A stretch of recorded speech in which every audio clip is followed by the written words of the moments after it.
G'day everyone, welcome back to the shed. So I think it's safe to say that the parts cannon has well and truly been fired at this bike at the moment.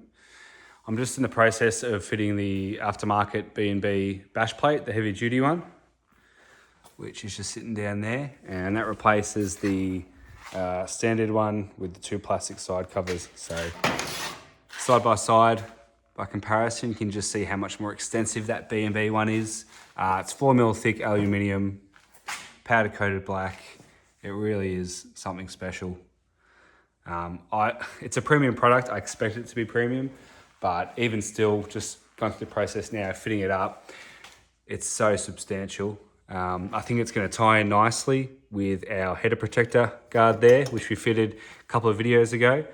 And the beauty of this bash plate, which I'll be able to show you easier once I've got it fitted, is that because it comes up so high here, it actually removes the need to have an engine guard. So you don't need, you can get it from CFMOTO, you can get it from other providers to protect your side casings on your engine. This comes up so high, it reduces that need and just covers it nicely. So I can't wait to get it fitted, and I'll check back in once it's all done up. Actually, before I do that, just to show you how well this is laid out, they give you full print off of instructions, and this is the way all of the different fixings are labelled. So you got your front, your mid and your rear. They give you measurements of all the different nuts and bolts, and they even label the different parcels there, which is good. And one thing that's different with this bash plate compared to a lot of others is directly looking up there, see how you got your rear shock linkage hanging down below. So this actually has an extended section which attaches to the main bash plate, which comes across and actually covers that as well. So there's no chance of bottoming out the actual linkage on anything. It's going to be protected as part of that bash plate. So yeah, like I said, really substantial, high quality, and definitely not to be disappointed by this product. I wish I was getting paid by them. I'm not. I paid my own money. This is $385 Australian, which is a lot of money. But Bashplate's one of those things. It's just such an essential accessory if you're going to do some big trips, and the last thing you want to do is get stranded a long way from home. So I think this is worthwhile on the outlay. But you can just see there the side profile of that. Which I think I've measured it before, is about 1.5 mil compared to that. You can just see how much more substantial that is, and it's the same thickness the whole way around. They haven't cheaped out or anything like that. It's a good bit of kit, and yeah, I can't wait to get it fitted. In addition to that, I've also got a couple of other things. They give you some sticks and stuff, which is good if you want to rep their brand. What do we got? Oh yeah, so 2 other parcels here, which I haven't unpackaged yet. One is the rear sprocket fin, so it stops sticks from coming up into your chain and heading towards your rear sprocket and derailing it. And then the front one here is actually a cage for the front sprocket, which removes this plastic section here and allows you to sort of get in there if there's any debris, and allows things to sort of fall through. Whereas I think this could potentially, if you're going through a muddy, sticky areas, that could pack up and fill up with anything that you don't want in there. So that cage, allows things to fall through, and it'll allow you to monitor it and keep your eye on it a little easier than if it were covered up completely, and you can clear it out if need be. So I'll get to fitting and I'll check back in. Just to show you guys how this is all going together. So this is the bash plate on the bench flipped upside down, and here's that extended section I was talking about before, which covers the linkage for the rear shock. So this back section, I don't want to misrepresent it, this back section is actually some sort of poly. I'm sure it's tough as nails, but that is not aluminium, that's actually plastic. And it's held onto the main bash plate by 3 countersunk little bolts there, well below the surface. So you can actually see the edges of that poly is got a beveled edge. So if you're scraping over the top of something, that's going to ride nicely over the top of it, and it's not going to catch. So yeah, they've put a lot of thought into it, and it's well executed. So there we have it, all fitted up. So from the, sorry, not noisy chair. So from the side, you can see just how much that bash plate wraps around. All the way up to protect that side case. Under here, even got a little kick out here to protect your side stand switch. And then you can see that bit of plastic there, there's a bit of a reflection on it coming up underneath. It's all bolted in nicely there. And good clearance and good protection for that linkage for your rear shock.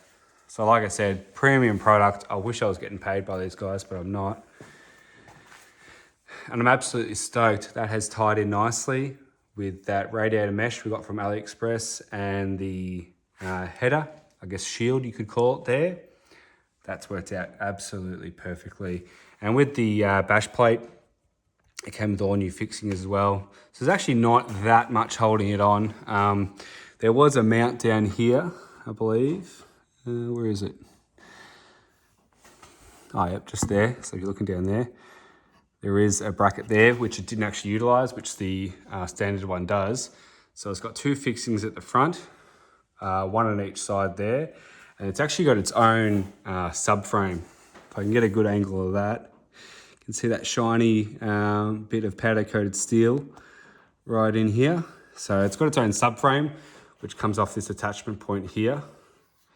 And then allows you to attach it from underneath. And all these are countersunk. Like I said, a lot of thought's gone into this. So I'm expecting it to perform nicely. Some drainage holes there, plenty of airflow, but plenty of protection. And come around the other side. This side comes up even further. So full protection on the side here, up to that case. You can still see your viewing window for your oil. And there you can see a better shot of that bracket that comes with it, steel bracket to reinforce it. So she's plenty sturdy. So it's got two more bits and pieces to attach today from B&B. We've got the rear sprocket fin, I guess you call it, to protect from derailment. And we have the front sprocket case saver in case your chain does come off. Stops it from shooting forward and essentially whipping your side case.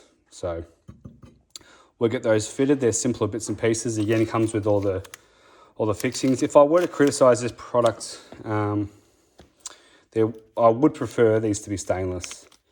I mean, you see it with a lot of the cheap stuff you get from AliExpress. I mean, cheap in a money sense, not cheap in a construction sense, because all the stuff I've gotten from AliExpress, to be honest, it's been top notch. I can't fault it. I mean, a good example of that is here we are looking at a $400 bash plate, and I've got a $30 shield above it. Obviously, they're completely different items as far as the complexity of construction. But look at the powder coat finish here and the powder coat finish here. Can you distinguish between the two? I can't. So, yeah, a lot of AliExpress stuff comes with stainless fixings. These are all zinc plated, so just not as corrosion resistant as stainless. And given the amount of money you're spending, I mean, these two items here, I think they're about $120 each. Yeah, I feel like these should be stainless. Given the way they're sitting underneath the bike, they're going to catch and collect a lot of crud. For what you pay, that would be my only criticism. Absolutely stainless. But anyway, we'll get these fitted and I'll show you how it looks. Alrighty, finished result. Got the front case saver. So as you can see there, it basically forms a cage around that front sprocket and chain. It's a two-piece, so it's got like a backing plate here and then this top plate.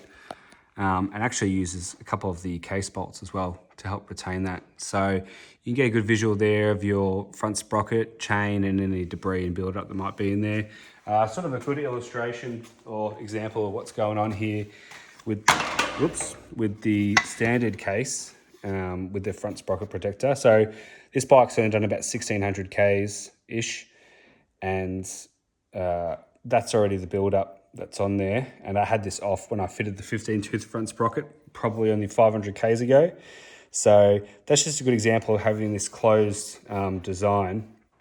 It's inevitable that stuff's going to build up there. So as part of your maintenance, it's probably good practice anyway. If you're going to run the stock cover, you're going to need to be vigilant in clearing that out and inspecting it and making sure there's no build up there, because from the underside, there's really not much room for that to drop any debris out when you clean it with a pressure washer and whatnot. So that sort of removes that issue. And yeah, quality construction, as with everything else B&B. And here we've got that rear fin. So that's how it looks next to the chain there. And that just allows any sticks or anything that might jump up here, instead of following through to the sprocket and potentially derailing your chain and causing other damage, that just basically kicks it out with that fin type design. And yeah, thick gauge, aluminium, really can't complain with that. Super simple design, but I was taking a bit of a shot at B&B about with the stainless stuff, and they should include it. I understand that things from AliExpress aren't going to go through the sort of rigorous engineering and design that more premium products do. Like, this is an infinitely more complex bit of kit than that top shield. So you do pay for the R&D, and I sort of just want to acknowledge that as well, that it's not just the materials and the labor that goes into it in producing the product, but it's also the R&D that they put into them as well. And obviously warranty and all that sort of stuff. So it is not apples and apples, direct comparison. But one thing I've realized, which some eagle-eyed viewers may have spotted, that's actually been rubbing there, which I hadn't realized. And that's not a high profile tire. I want to go a more aggressive off-road tire than that. So I'm gonna have to do something here. I'm probably going to bend back the two tabs for the radiator guard, put them a bit flatter, and then do something here with this mounting bracket, probably drill another hole. And I'm gonna sit this whole shield a little more vertical, just to give me a little more clearance with that tire. So full disclosure, it ain't perfect, but it's a work in progress. But yeah, absolutely stoked the way this is turning out. I mean, like I said, I've really unleashed the parts cannon on this thing at the moment. But the way it's going, from the screen, the bark busters, all the way down to all of the protection that I've recently been bolting on. Yeah, it's coming along. It's almost there. Other things I got on order are the pannier racks, which will be coming soon with some Rhino Walk bags. And then I feel like I'm closing in on where I want to be able to do some big trips on it and feel like the bike's not going to give me any issues. So, yep, that's it, guys. I'm trying to get out a video a week at the moment, just dependent on when stuff turns up, but that's how we're looking. Thanks for tuning in, and I'll see you on the next one.